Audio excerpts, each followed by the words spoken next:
car nous sommes ensemble jusqu'aux portes de 18h avec bien sûr les chroniqueurs attitrés de cette émission. Ibrahima Assori Linkontsoma, le vieux barbu. Bonsoir, bienvenue. Bonsoir le jeune barbu, bonsoir à toutes et à tous. Non, je ne suis pas barbu, pas du tout. Voilà. Je ne suis pas barbu.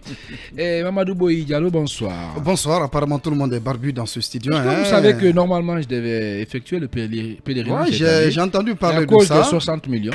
Malheureusement, j'ai décidé on va en discuter, mais en attendant, je vais dire bonsoir à mes parents, voilà, de Kankalabé. Bonsoir à Kankalabé, bonsoir à Nindi, bonsoir à tous. Bonsoir à tous ceux qui nous écoutent aussi du côté de Mamia, à Tunifili, à Kolisoro, c'est dans Bofa.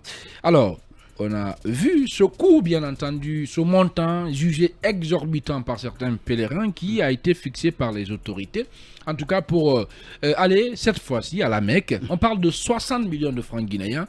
Mamadou Boyi Diallo, est-ce que vous comprenez un peu cette décision qui a motivé les autorités chargées des affaires religieuses de la Guinée en fixant en tout cas ce prix? Ah oui, je comprends la décision des autorités, puisque cette décision, il faut le souligner, résulte de plusieurs réunions techniques et de concertation entre à la fois les autorités guinéennes, mais aussi celles saoudiennes. Alors, il y a lieu quand même de rappeler ceci. Moi, hier, par exemple, au téléphone, j'étais au téléphone vers 21h avec un haut cadre de la Ligue islamique, puisqu'il m'avait déjà parlé du prix qui allait être rendu public dans le journal télévisé de la RTG, ce qui fut le cas. Mais pour revenir à votre question, vous savez, la fixation d'un prix résulte de plusieurs facteurs. Aujourd'hui, quand vous prenez le pèlerinage, c'est un acte qui est aujourd'hui, je ne dirais pas, c'est un acte dont les musulmans doivent accomplir, mais celui ou celle qui a la possibilité, vous savez, c'est le 5e pilier de l'islam.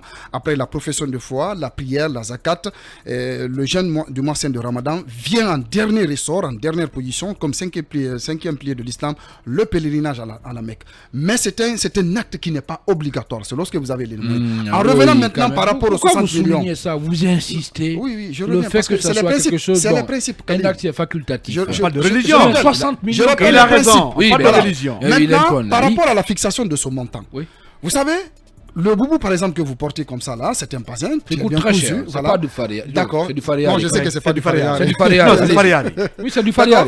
Mais j'en suis fier. Voilà. Bien sûr. Donc, faria est super faria. Depuis 2 ans, le pèlerinage à la Mecque a été suspendu lié à la pandémie du Covid-19. Mais vous avez aujourd'hui le contexte mondial. Le contexte mondial est marqué par l'inflation, des taux inflationnistes à l'échelle mondiale. Donc, toutes les économies du monde entier sont touchées par l'augmentation exponentielle des prix des biens et services. Alors cela ne peut pas occulter le fait que l'aviation civile, par exemple, les coûts des fret maritimes, les coûts des transports terrestres aériens, que tous ces coûts soient aujourd'hui augmentés. Donc, l'année avant, par exemple, je crois, il y a 2 ans, c'était 40 millions. Puisque le contexte de ce moment est aujourd'hui fondé.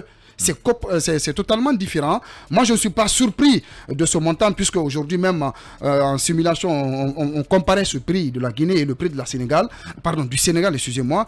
Le Sénégal, je crois aussi aux alentours de 57 millions, si je ne m'abuse. Donc, c'est pour vous dire que ce soit en Guinée, au Sénégal et pourquoi pas en Côte d'Ivoire, il faut s'attendre à ce que le tarif, en tout cas les coûts liés au pèlerinage cette année, enregistre des hausses. Je ne verrai pas en tout cas un pays qui va en tout cas s'hasarder à fixer un prix qui ne puisse pas permettre à la fois pour les compagnies aériennes, pour les pays d'accueil, en tout cas de pouvoir, n'est-ce pas, toucher les deux bouts. Donc l'un dans l'autre, je pense qu'aujourd'hui, il faut comprendre bien, cela. Vous estimez que c'est le contexte international qui oblige la guerre, par exemple, entre la Russie et l'Ukraine à entraîner ce qu'on appelle en économie une sorte de contraction de l'économie mondiale. Ça veut dire tout simplement qu'on n'est pas en phase de récession, mais quand vous prenez le pouvoir d'achat, quand vous prenez des indicateurs macroéconomiques, par exemple comme l'inflation, cela touche tous les pays du monde. En Guinée actuellement, nous sommes aux alentours de 12,4 ou 5%. Ça veut dire que pour le pouvoir d'achat des ménages, cela est excessif. Donc, il y a aussi le fait qu'il faut quand même se référer aux devises étrangères, parce que la Guinée, même si on fait les versements ici en francs guinéens, mais cela est converti en devises étrangères, notamment soit en euros, en dollars, mais aussi vers la monnaie de l'Arabie Saoudite. Donc, il y a tous ces facteurs qui rentrent en jeu. Je pense que le secrétaire général aux affaires religieuses n'a pas fixé cela parce que ce secrétaire veut imposer un prix exorbitant aux fidèles musulmans, mais c'est compte tenu du contexte mondial qu'il faille prendre en compte, parce que vous avez les agences privées aussi de voyage qui sont là, qui ont des quotes-parts aussi à prendre. Donc, pour cette année, plus de 4527 places sont accordées à la Guinée par les autorités saoudiennes. Je pense que Dieu est grand, Dieu est grandeur. Il a dit, le pèlerinage, c'est un acte rituel, mais vous n'êtes pas obligé de le faire quand vous n'avez pas les moyens. Donc je ne vois pas pourquoi tout de suite c'est un acte qui n'est pas obligatoire. Si vous avez les moyens, quitte à vous d'aller. Si vous n'avez pas les moyens, la prière, les raquettes, en tout cas, il y a plein de choses qui peuvent entrer dans l'île. Quand même, 60 millions de francs guinéens, Lincoln, ce n'est pas rien. Comment vous expliquez un peu cette incompréhension, cette tollée suscitée, et par surtout le montant, ce prix de 60 millions, notamment au niveau des pèlerins?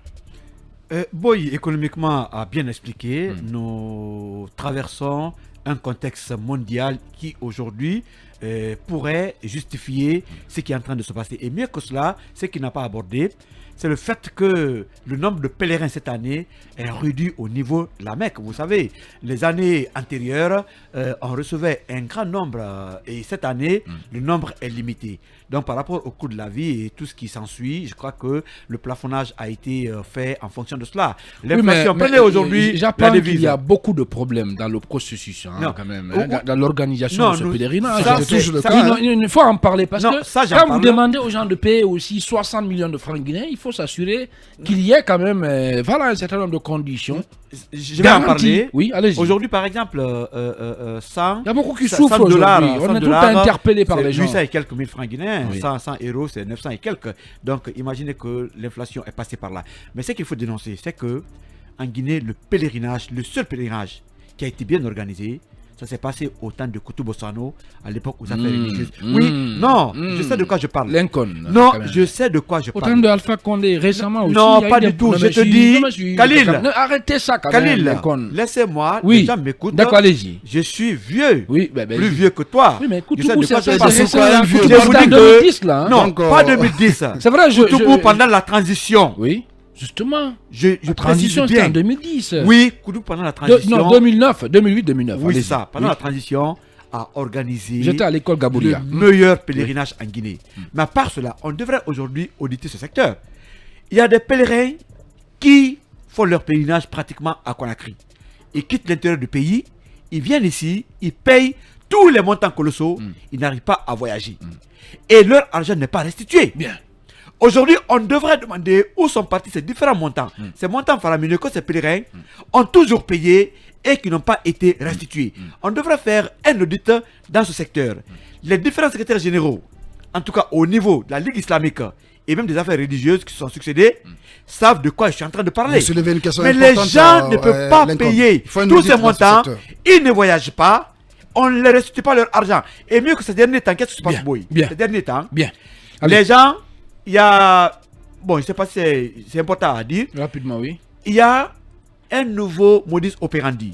Les gens qui vont à la Mecque, ils viennent à part leur bagage à part. De sorte que des bagages se perdent, mais à ce niveau, il n'y a pas non plus le remboursement. Ce secteur doit être audité. Absolument. Et les différents responsables au niveau de ce côté se sont tellement beurrés que aujourd'hui, oui, bien sûr. Vous avez des preuves. Mais bien sûr, Lincoln, quand les gens payent des multimillions, ils payent des multimillions, ils ne voyagent pas, ils sont à Conakry, vous ne payez rien. Dire qu'il y a des gens, attendez, vous voulez nous dire qu'il y a des gens à la c'est une nébuleuse. Oui, quand même, on peut pas accuser le pèlerinage en Guinée, allez interroger la Ligue islamique. Je vous dis qu'on ne peut pas accuser des imams, des hommes de Dieu comme ça quand même. À la Ligue islamique, les gens des hommes de Dieu là-bas. Je vous dis. Qui l'a fait? On va envoyer des exemples. Mais bien sûr. Vous avez des exemples? Bien sûr. Vous parlez de qui par exemple? Comment dirais-je? Allez, le dernier, c'est qui? Jamal. C'est Jamal? Avant Jamal, il y avait un autre de Sangoya là. Tous ceux qui sont beurrés. Citer des gens. Ils sont beurrés comment? Bien sûr. Ils ont construit des buildings. Oui, mais quand les gens, quand les pèlerins ne vont pas, je suis dessus là. Les gens quand même sont allés à la Mecque. Non, pas du tout. Ils ont fait le pèlerinage. Oui. N'eût été le coronavirus. Certains ne sont pas allés, n'ont pas été remboursés. Beaucoup ne sont pas allés, n'ont pas été remboursés non plus. Qu'est-ce qu'on a fait de leur argent? Ben, Voilà. de toute Il façon, faut en auditer principe, le secrétaire général des affaires religieuses. là-bas, il n'y a C'est que des important. hommes de Dieu là-bas. Là, Ça, c'est vous qui le Et dites. si hein. vous ne faites pas, on risque de réciter la Fatia contre vous. Non, pas du tout. En direct. On est musulmans. Ça, je contre vous eux. le dis, je vous Voilà. mets en garde. En principe, on devait avoir Elhaj Nourdine Fadiga, le directeur de WACF à la Ligue islamique de Guinée, l'un des porte-parole de ce département, mais malheureusement, il nous dit qu'il y a une conférence de presse qui est prévue demain et qu'on doit se contenter de ça, de ce qui va être dit là-bas. Et donc, il ne peut pas anticiper sur les choses. Qu'est-ce qu'on va faire, mesdames et messieurs? On va marquer une petite virgule. On se retrouve juste après pour donner la parole à M. Alassane Diaby.